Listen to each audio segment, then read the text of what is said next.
আমরা বাঙালি বাংলাদেশি নয়। শান্তির বাজারের ঘটনার প্রতিবাদে শিবনগরে বিক্ষোভ, দোষীদের কঠোর শাস্তির দাবি। শান্তির বাজারের ঘটনার প্রতিবাদে আগরতলায় বিক্ষোভ, বাঙালিদের নিরাপত্তা ও দোষীদের কঠোর শাস্তির দাবি তোলেন আমরা বাঙালি।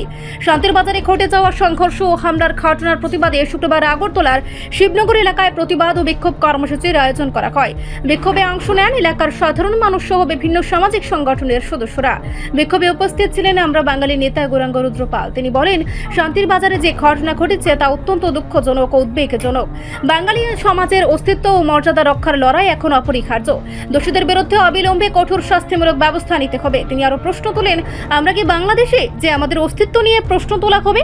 আমরা জন্মেছি এই ত্রিপুরার মাটিতে, আমরা বাঙালি, আমরা ভারতীয় নাগরিক। বিক্ষোভকারীরা প্লে কার্ড হাতে স্লোগান তোলেন, দোষীদের গ্রেফতার করো, বাঙালির নিরাপত্তা চাই, রাজ্য সরকার জবাব দাও। অবস্থান কর্মসূচির মাধ্যমে তারা সরকারের কাছে দাবি জানান আক্রান্ত পরিবারগুলির জন্য যথাযথ ক্ষতিপূরণ ও নিরাপত্তা নিশ্চিত করা হোক এবং ঘটনার সঙ্গে জড়িত সকল অপরাধীদের দ্রুত গ্রেফতার করে কঠোর শাস্তি দেওয়া হোক। নমস্কার। আমাদের আজকের এই যে বিক্ষোভ আমরা আমাদের দলের পক্ষ থেকে আমরা করছি, আপনারা জানেন যে গতকাল সিভিল সোসাইটি নামে একটি সংস্থা, আসলে বকলমে মথা, নেতৃত্বে রঞ্জিত দেববর্মা এমএলএ, স্ট্যান্ডিং এমএলএ, তো তারা 24 ঘন্টার বন্ধ আহ্বান করে। কালকের দিনটা ছিল ভাতৃদ্বিতীয়ার দিন। গোটা রাজ্য জুড়ে, গোটা দেশ জুড়ে বিভিন্ন নামে এই ভাতৃদ্বিতীয়ার উৎসব পালন করা হয়। এটা একটি সামাজিক অনুষ্ঠান, একটা জাতীয় অনুষ্ঠানের মতো। এই দিনকে এরা বেছে নিয়েছে তাদের কিছু দাবি, যেই দাবি নিয়ে ত্রিপুরা রাজ্যে এদের আন্দোলন এবং ত্রিপাক্ষিক চুক্তি হয়েছে। ত্রিপুরাতে থেকে বাঙালিকে অনুপ্রবেশকারী আখ্যা দিয়ে তাদেরকে বহিষ্কার করতে হবে এবং তাদের দাবি ইনার লাইন পারমিট চালু করতে হবে। তাদের দাবি বিধানসভার আসন, এসটি আসন আরও 5টা বাড়িয়ে 25টা করতে হবে। মণিপুরীদের জন্য একটা আসন বাড়াতে হবে, 26টা করতে হবে, আরও অনেক কিছু। এই সমস্ত দাবি নিয়ে ত্রিপুরা রাজ্যে এই মথা দলের উত্থান এখন থেকে 5 বছর আগে, 5.5 বছর আগে আমরা জানি।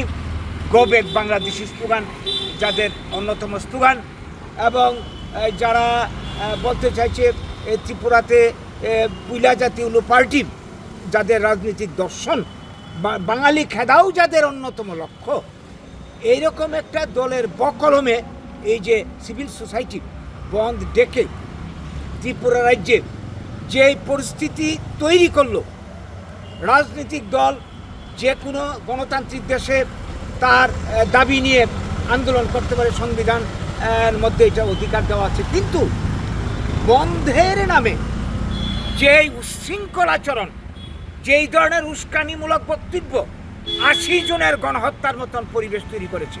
আপনারা দেখেছেন, আমরা আগরতলার বুকে যেটা দেখলাম, এই যে মানে আস্তাবল ময়দানে উত্তর গেটে এই ধরনের ঘটনা, পুলিশের সামনে এরা রাস্তা অবরোধ করে, যানবাহন চলাচল বন্ধ করে, জরুরি পরিষেবায় যারা মানে ব্যস্ত ডাক্তারের মতন মানুষকে তারা বাধা দিয়ে আটকে দিয়েছে, কাউকে রাস্তায় চলতে দেয়নি।